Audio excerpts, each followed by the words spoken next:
కాదురా, గుండెకు గుర్తు చేయటానికి, ఆత్మను అనుక్షణం నడిపించటానికి. 45 ఏళ్ల క్రితం మనం బానిసలమని ఈ పసి వాళ్లకు తెలియదురా. గురజాడంటే బెదవాడ పక్కన ఒక ఊరని, మహాత్మా గాంధీ అంటే ఒక తాతని మాత్రమే వీళ్లకు తెలుసు.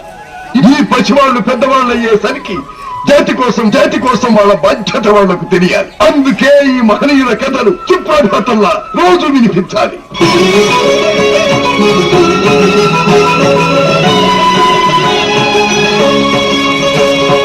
పుణ్యభూమి ఆదేశం నమో నమామి, అన్యభూమి నాదేశం సదా స్మరామి. పుణ్యభూమి నాదేశం నమో నమామి, ధన్యభూమి నాదేశం సదా స్మరామి. నన్ను కన్న నాదేశం నమో నమామి, అన్నపూర్ణ